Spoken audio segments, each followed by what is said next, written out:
¿Sabe una cosa? Los que dicen, si Dios existe, ¿por qué existe el mal? Ya dijimos que el mal es una elección del ser humano en la libertad que Dios le dio. Pero ahora, si no les gustaba eso, no sé qué opinan de esto. El hombre, por la elección de su mal, tiene consecuencias. La maldad, el pecado, trae consecuencias, ¿cierto? Todo pecado trae consecuencias. Y Dios estipula eso para que el hombre no se descarriara en su totalidad. Me explico. Si una persona comete adulterio, tendrá consecuencias, se meterá en problemas. Cualquier pecado, la práctica de ese pecado traerá consecuencias espirituales, emocionales. Imagínense que se involucra la familia y los afectados, de salud también. Entonces, el ser humano, al elegir el pecado, tiene consecuencias.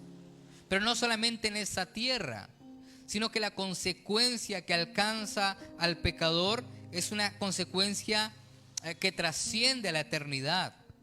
Y una persona por el pecado, escúcheme esto, por elegir el pecado, el mal, está diciendo rechazo a Dios, a su diseño, y elijo vivir como yo quiero en pecado, en primera instancia, en esta tierra.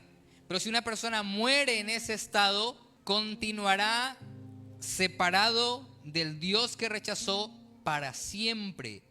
Y ese estado eterno es condenación, es el infierno, sin adornarlo mucho. Ahí sí se van a poner más enojados. ¿Cómo así? Pero no se enoje, porque sabe qué hace el Señor. Y yo no veo muchas personas diciendo, pero ¿cómo pudo hacerlo el Señor? Sabiendo que una persona elige el pecado, ¿qué hace Dios? Dios envía a su único hijo llamado ¿cómo? Jesucristo, un hombre santo, sin mancha, sin pecado. Envía a su único hijo, el Hijo de Dios, se hace carne, vivió sin pecado, sin mancha, un inocente. Pero miren lo que pasa, lo que sucede. Dios ama tanto, en Él no hay maldad, ama tanto al mundo, que aunque el mundo peca, se rebeló contra Dios, envió a ese Hijo único, a ese Hijo santo, para pagar por los pecados de nosotros, la humanidad. En pocas palabras, el justo murió por los injustos, fue castigado por los injustos. Al que no cometió pecado, se le cargó el pecado de nosotros. Pero ahí sí no veo diciendo, ¿cómo pudo hacer eso? Y eso fue lo que a mí como se dice, me voló la tapa de los sesos. ¿Por qué? Porque dije, ¿cómo Él sin pecado, cómo Él siendo Dios se hizo hombre, y cómo Él vino a morir en mi lugar, cómo Él vino a ocupar el lugar que yo merecía en la cruz, cómo Él vino a librarme de la condenación que yo merecía, cómo Él fue castigado por mis pecados? Eso traspasó mi corazón, me desarmó totalmente. Y antes también era rebelde y decía, si Dios existe, ¿por qué el mal existe? Pero cuando entiendo esto, que ese santo, ese justo, murió para que yo pudiese ser perdonado, para que yo pudiese vivir eternamente.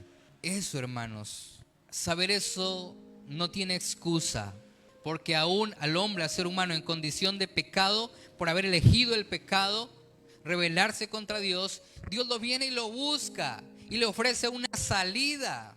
¿Eso no es amor? Y nos buscó el Señor y nos persiguió por el Espíritu Santo. Con el Espíritu Santo nos perseguía, y nosotros alejándonos, corriéndonos del predicador, del que nos visitaba, del que nos habla, del que nos envía los audios de Dios, el que nos invita a la iglesia, el que nos da los tratados bíblicos. Huyéndole a Dios. Pero Dios es tan amoroso, y por eso dice el texto de los más conocidos, porque de tal manera amó Dios al mundo. ¿Cuál mundo? El mundo que lo rechazó, que eligió el mal, que ha dado a su Hijo unigénito, ¿a quién? A Jesús, para que todo aquel que en Él crea no se pierda, mas tenga vida eterna. Hermanos, eso es amor. Romanos 5:8 dice, les voy a leer: mas Dios muestra su amor para con nosotros en que siendo aún pecadores, Cristo murió por nosotros. Siendo que pecadores, Él murió por nosotros. De eso se debía decir. Se debía decir cómo, si elegimos el pecado, elegimos la maldad, y cómo Él pudo venir a morir por nosotros. De eso debíamos hablar y admirarnos.